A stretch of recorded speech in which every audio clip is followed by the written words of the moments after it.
حکومت یہی کہہ رہی ہے کہ ہم نے اپنی اسمبلی پوری کرنی ہے مدت، اور دوسری بات یہ جو حکومت کہہ رہی تھی نا کہ عمران خان کا بوجھ ہم اپنے اوپر کیوں ڈالیں، اب مریم نواز صاحبہ اور یہی لوگ کہہ رہے ہیں کہ ہم اپنی مدت پوری کر کے جائیں گے۔ آج بھی مریم اورنگزیب صاحبہ نے کہا ہے کہ اپنے وقت پر ہی انتخابات ہوں گے، اور پھر جو بات ہے اسلام آباد آنے کی تو وہ کہہ رہی ہیں کہ عمران خان صاحب 6 روز کا ٹائم نہ دیں، 6 صدیوں میں بھی اب اسلام آباد نہیں آ سکتے۔ دیکھیے عمر باب، یہ اسے کہتے ہیں پولیٹیکل پوسچرنگ۔ آپ کو یاد ہوگا کہ اب سے کچھ عرصہ پہلے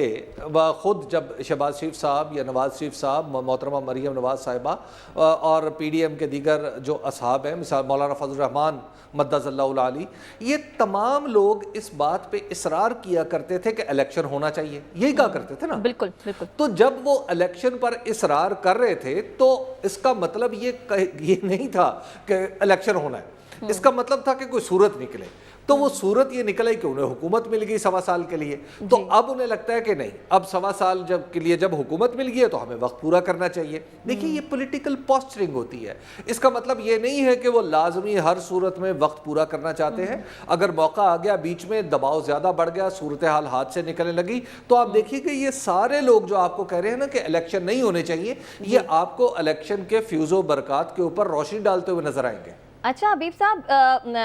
پیٹرولیم مصنوعات کی قیمتوں میں جو اضافہ ہوا ہے اس پر ہم اپنے پروگرام میں آگے چل کر بات کریں گے، لیکن اس وقت حکومت نے جو مشکل فیصلے لیے ہیں اور اس مشکل فیصلے لینے سے پہلے بھی جو 2 ٹوک الفاظ میں کہہ دیا ہے کہ حکومت کہیں نہیں جا رہی، اپنی مدت پوری کرے گی، اس سے بھی کچھ ایسے اشارے نہیں مل رہے کہ اب حکومت نے یہ طے کر لیا ہے کہ مدت پوری ہی کرنی ہے؟ دیکھیے یہ حکومت جو ہے، آپ پہلے تو یہ بات سمجھ لیجئے کہ یہ اتحاد ہے، اور اتحاد جو ہے وہ صرف اور صرف 2 نشستوں کی اکثریت، 1 نشست کی اکثریت پہ کھڑا ہوا ہے۔ یعنی کہ ٹیکنیکلی ہم دیکھیں تو اس وقت جناب وزیر اعظم شہباز شریف صاحب کو 173 اراکین کی حمایت حاصل ہے۔ ان 173 اراکین میں سے 2 اراکین اسمبلی جو ہے وہ بنیادی طور پر مسلم لیگ ق سے تعلق رکھتے ہیں، اور وہ ہیں چودھری صالح حسین صاحب اور جناب طارق بشیر چیمہ صاحب، دونوں وزراء ہیں۔ اس کا مطلب کیا ہے؟ اس کا مطلب یہ ہے کہ یہ حکومت جو ہے جناب چودھری شجاعت حسین صاحب کے اشارہ ابرو پر کھڑی ہے۔ اور دوسری بات یہ ہے کہ ابھی ریسنٹلی جو بلوچستان میں ہوا ہے کہ بلوچستان میں یہ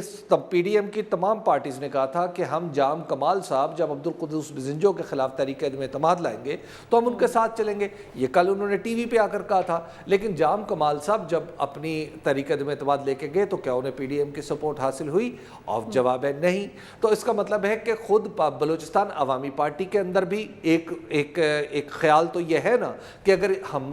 نے ان کی مدد کی وزیر حکومت بنانے میں تو یہ ہماری مدد کیوں نہیں کر رہے، تو لہٰذا وہاں پر بھی یہ معاملہ ہو سکتا ہے۔ تو یہ اتنی فریجائل حکومت جو ہے، یہ ایک سیاسی کرتب تو ہو سکتا ہے کہ یہ 1.25 سال گزر جائے اور ہم بعد میں تاریخ میں لکھا کریں کہ جناب ہمارے ہاں بھی ایک ایسی حکومت تھی جو صرف 1 ووٹ کی اکثریت پہ کھڑی تھی۔ اب ایسی حکومت کو اگر آپ نے گلدان کی طرح کہیں سجا کے رکھنا ہے تو بسم اللہ، ورنہ ایسے سیٹ اپ کو حکومت نہیں کہا جاتا۔ صحیح۔ اچھا حبیب صاحب، سابق وزیر اعظم عمران خان اپنے جانے کی جو وجوہات بتا رہے ہیں، پھر ایک جو بات کی جا رہی ہے کہ کوئی ڈیل ہو گئی ہے، وہ اس سے انکار کر رہے ہیں کہ ایسا کچھ بھی نہیں ہے۔ آپ بھی یہی سمجھتے ہیں؟ آپ کے پاس بھی یہی خبریں ہیں کہ عمران خان صاحب درست فرما رہے ہیں، کسی قسم کی کوئی ڈیل نہیں ہوئی؟ دیکھیں عمران خان صاحب کا جو بنیادی مطالبہ رہا ہے، آپ اب ڈیل کی ادر سائڈ بھی، ڈیل 2 یا 2 سے زیادہ فریق ہونے چاہیے، تو ڈیل کے ادر سائڈ پہ جو بھی فریق رہا ہے اس میں انہوں نے ایک ہی بات کہی ہے کہ جناب ہمیں ڈیٹ دیں کہ کب آپ نے اسمبلی توڑنی ہے، اور پھر الیکشن تو پھر پتہ چل جائے گا کہ کب ہونا ہے۔ اب مسئلہ یہ ہے کہ ان کی پارٹی کے اندر بعض لوگوں نے رابطہ کیا، اور روابط کرنے کے بعد جب انہوں نے کہا، جب جو دوسری فریق ثانی کی طرف سے یہ جواب آیا کہ آپ تھوڑی دیر انتظار کر لیں، ملک کے حالات نازک ہیں اور یہ ہے اور وہ ہے، ہمیں معیشت کے لیے ایسا کرنا ہے ویسا کرنا ہے، تو اس کے جواب میں جو مذاکرات کاروں میں سے ایک نے کہا کہ جناب علی، آپ ہمیں جس ٹرک کی لال بتی کے پیچھے لگانا چاہتے ہیں، ہم اس کے پیچھے نہیں چلنا چاہتے، اس ٹرک کو کھڑا کریں، ہمیں پتہ چلے کہ یہ بتی کہاں لگی ہوئی ہے تاکہ پھر ہم اس کو پوسٹ بنا کر اس کی طرف اپنا سفر شروع کریں۔ اس کے جواب میں جب فریق ثانی نے خاموشی اختیار کی تو اس خاموشی کے طویل وقفہ جب طویل ہو گیا تو فریق اول بھی یعنی پاکستان تحریک انصاف کے لوگ بھی اٹھ کے باہر چلے آئے۔ تو لہٰذا مذاکرات جو ہیں نا یا جو بھی اس طرح کی کوششیں ہیں وہ تو یس ہو رہی ہیں، اور میں آپ کو بتاؤں کہ یہ میں آپ کو بربنائے اطلاع بتا رہا ہوں کہ ہماری جو ہیئت مقتدرہ ہے یعنی ہمارا جو پاور سٹرکچر ہے اس کے اندر یہ رائے زور پکڑتی جا رہی ہے کہ ہمیں الیکشن کی طرف جانا چاہیے، لیکن ظاہر ہے تمام فریقوں کا اس کے اوپر اتفاق لازمی ہے۔ تو ابھی تمام فریق اس پہ اگرچہ متفق نہیں ہوئے لیکن اب یہ رائے سب سے طاقتور رائے ہے کہ ہمیں الیکشن کی طرف جانا چاہیے۔ لیکن بہرحال اب دیکھنا یہ ہے کہ عمران خان صاحب کے نزدیک وہ زیادہ سے زیادہ عرصہ کیا ہے جو ان کے مطالبے اور مطالبے کی منظوری کے درمیان آ سکتا ہے، اور حکومت کا کیا ہے کہ وہ کتنا اس عرصے کو کھینچ سکتی ہے۔ تو لہٰذا ابھی ہمیں امیڈیٹلی کوئی کنکلوسیو رائے نہیں بنانی چاہیے، ہمیں تھوڑا سا انتظار کرنا چاہیے۔ اچھا حبیب صاحب، وزیر اعظم شہباز شریف صاحب نے بھی کہا ہے کہ اپوزیشن کے لیے مذاکرات کے دروازے کھلے ہیں۔ آج سابق وزیر اعظم عمران خان نے بھی اپنی پریس کانفرنس میں مذاکرات کے حوالے سے بات کی ہے، تو ان کی باڈی لینگویج بھی بڑی پازیٹیو تھی، لہجہ بھی اتنا تلخ نہیں تھا جتنا کہ ہوا کرتا ہے حکومت کو لے کر۔ یہ بتائیے گا، جو کہتے تھے کہ میں چوروں کے ساتھ ہاتھ ملانے کا روادار نہیں ہوں، یہ ساتھ مذاکرات کے حوالے سے بیٹھنے پر کیسے آمادہ ہو گئے؟ دیکھیے بات یہ ہے کہ وہ جن کو چور کہتے ہیں نا، مذاکرات صرف ان سے نہیں ہونے۔ مذاکرات ایک ذرا جب عمران خان صاحب جن مذاکرات کی طرف اشارہ کر رہے ہیں وہ تھوڑے سے وسیع تر نوعیت کے ہیں۔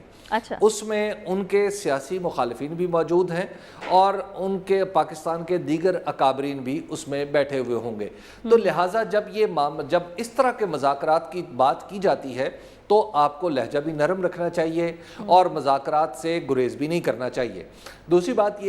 بات یہ ہے کہ جو مذاکرات کے ذریعے ہی، سیاسی مذاکرات کے ذریعے ہی ہمیشہ راستے آگے کی طرف نکلتے ہیں۔ عمران خان صاحب جو کہہ رہے ہیں بنیادی طور پہ کہ الیکشن ہونا چاہیے، میرا خیال ہے کہ آپ پاکستان کے کسی بھی جرنلسٹ سے پوچھیں، سیزنڈ مبصر سے پوچھیں، ایک پولیٹیکل کارکن سے پوچھیں تو وہ آپ کو یہی کہے گا کہ مذاکرات ایک الیکشن تو ہونے چاہیے۔ لیکن بہرحال اس الیکشن سے پہلے میرا خیال یہ ہے کہ اگر عمران خان صاحب یہ چاہتے ہیں کہ الیکشن حکومت گھٹنوں کے بل آ کے انہیں الیکشن تھالی میں رکھ کے پیش کرے تو ایسا نہیں ہونے والا،